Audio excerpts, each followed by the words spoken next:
We all know that big happy smile that belongs to the king of waltz. You see Andre Rieu standing in front of thousands of people leading his Johann Strauss orchestra, and he looks like the happiest guy in the world. He looks like a guy who has it all, the castle, the money, millions of fans yelling his name. But what if I told you that smile is kind of a mask? What if I told you that for 30 years, Andre Rieu has been hiding a dark secret that almost wrecked his life?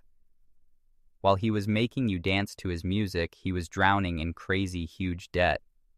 While he played cheerful songs, he was still hurting from bad stuff that happened when he was a kid, and lately things got even scarier. He passed out in Mexico. People started saying he was dying. The internet said he was already gone. But the real story is even wilder. Today we're going to pull back the curtain on Andre Rieu's double life. We're going to talk about the secret time he almost went broke, the hidden wife who really runs everything, and the scary sickness that might stop his violin forever. This is the story Andre Rieu never wanted you to hear. To understand his double life, we have to go back to a moment that was supposed to be his biggest win, but turned into a total nightmare. The year was 2008. Andre Rieu was on top of the world. He was selling more tickets than Beyoncé. He was bigger than Bruce Springsteen, but inside he was freaking out. He had this dream to bring the magic of Vienna to everyone. He didn't just want to play music, he wanted to build a whole fairy tale world. So he decided to make an exact full-size copy of the Schönbrunn Palace. This wasn't some fake cardboard thing. It was a giant steel and gold stage, the biggest touring stage anyone ever made. It had real ballrooms, it had ice rinks for skaters, it had fountains with actual water shooting out, it even had golden carriages. It was supposed to be the most romantic show ever. But it turned into a money disaster. Problems started right away. The first palace they built didn't pass fire safety rules. Imagine spending millions and then the inspectors say nope. He had to throw it away. But he didn't give up. He built a second one. Then he realized something awful. The palace was so huge they couldn't take it apart and put it back up fast enough to move to the next city. If they played one city on Tuesday, there was no way to get the palace ready for Thursday. Most people would stop there. Andre Rieu did something totally crazy. He ordered a third palace. Now he had 3 giant palaces traveling the world on ships and trucks. The cost was insane. He was losing money every single day. Later he said he owed $34 million. That's more than $40 million. Every night he stood on stage smiling at the crowd. He played the Blue Danube Waltz. He told jokes, but inside his head he was doing math. He was trying to figure out if he could pay his musicians next week. He was living a total lie. The guy on stage looked like a billionaire king. The guy off stage was flat broke. It all came down to one meeting at the bank. He went to Rabobank. He sat across from the manager. He had zero money left. His house was on the line. His studio was on the line. Even his violin was in danger. The bank could have taken everything right there. They could have grabbed the costumes and instruments.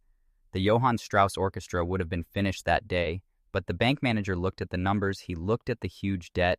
Then he looked at Andre.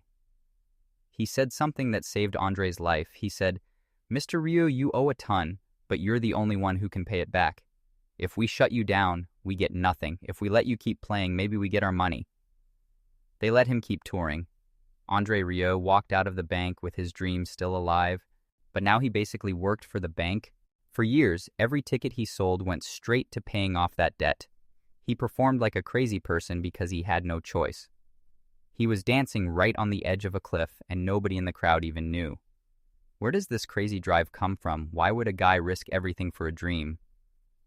To find the answer, we have to look at the other side of his double life. That side starts in a cold house in Maastricht in the 1950s. Andre Rieu is famous for being warm. He hugs fans. He cries on stage. He makes everyone feel loved.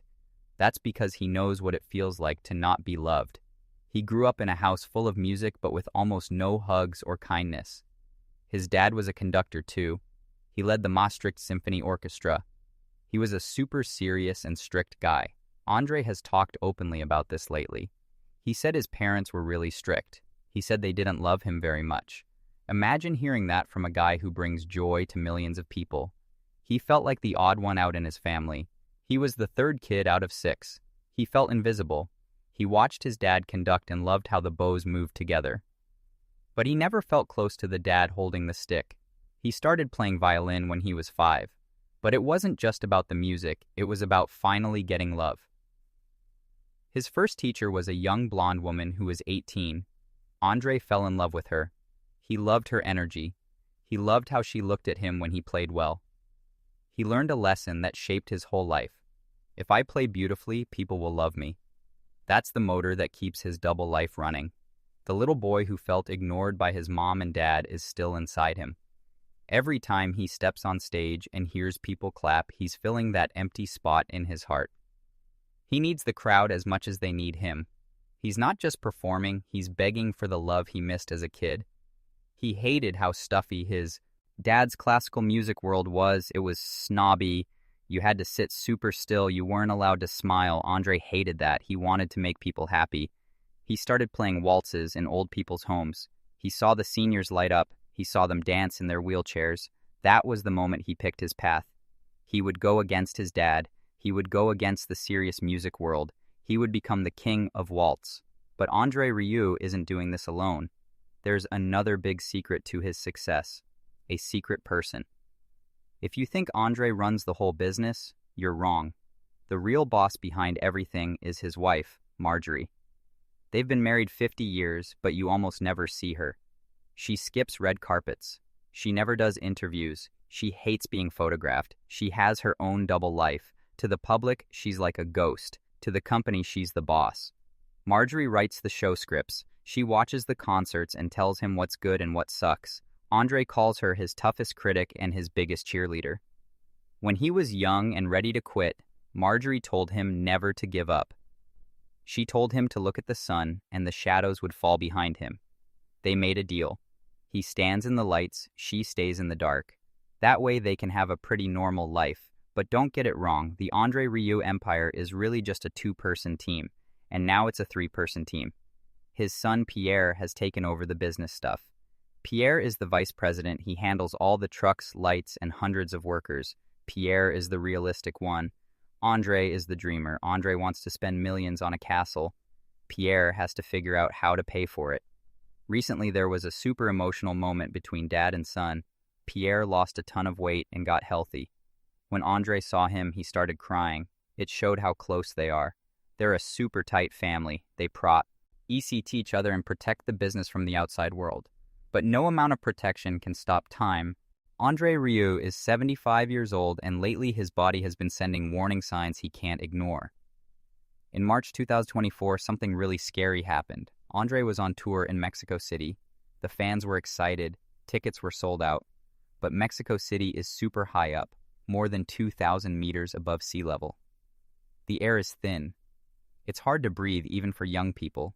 For a 70-something guy who jumps around on stage, it's risky. Andre pushed himself way too hard.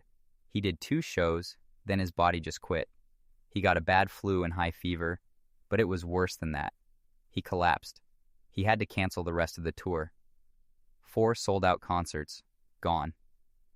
Backstage, he looked tiny and weak. He told reporters it was really tough this time. He admitted he's getting older every day. He even said it might be his last tour in Mexico. That's huge coming from a guy who jokes about living to 140. It was the first time his strong armor cracked. The unbeatable king of waltz was just a normal human. He flew home to rest. But the problems didn't stop. Later that year, something even scarier hit him. This one was extra bad for a musician. He got a viral infection in his vestibular nerve. That's the nerve in your inner ear that keeps you balanced. When it's infected, everything spins. You get terrible dizziness. You can't even stand without falling. Imagine being a conductor. You have to stand for 3 hours. You turn to the violins. You turn to the crowd. You spin and dance. You can't do any of that if the room is spinning. The infection made him postpone big tours. He had to cancel shows in the UK and Ireland. He had to move dates in Australia. He put out a statement saying he was heartbroken. He hates canceling. He knows fans travel from everywhere to see him. He knows hotels and restaurants count on his concerts, but he had no choice. He was stuck at home. He couldn't play. He couldn't travel. For a guy who spent his whole life on the road, that's pure torture. It reminded him of the awful lockdown days when he almost lost everything again. And then the fake news started flying. Because he was quiet and canceling shows, the internet decided he was dead. Suddenly, YouTube and Facebook were full of videos with horrible titles. They said Andre Rieu says goodbye. They said tragic diagnosis. They said his family is crying over his fortune. These videos used robot voices and fake pictures. They were total lies made to scare fans. My heart hurts for the older fans who saw those and thought their hero was gone. The truth is, Andre Rieu is alive. He's fighting. He went on TV in Brazil recently just to prove he's still here. He looked skinnier, but he was smiling. He's determined to get back on stage. He's not ready to put down the violin yet. But the rumors show how shaky things are now. One canceled show and everyone thinks the worst. So where does he go when the world gets too crazy? He goes to his safe place. He really does live in a castle. It's called De Torrentes. It's in his hometown of Maastricht. It's a real fairy tale castle with a moat and towers, but it has a story that fits his dramatic life. Legend says the real D'Artagnan from the Three Musketeers ate his last breakfast in that kitchen before he died in battle. Andre loves that story. He loves the romance. He bought the castle when it was falling apart and fixed it up. He even designed the kitchen himself. He loves cooking there. His favorite comfort food is cheese fondue. It's a simple thing for such a complicated guy. He also has a greenhouse in the garden. That's where he goes to get away from everything. He raises butterflies. He grows rare plants. It's super quiet there. No clapping, no bank manager chasing money, just nature. He needs that quiet for his brain. He lives such a high-energy life that he has to have total silence to recharge. He has a strict routine to keep going. He takes a nap before every single concert.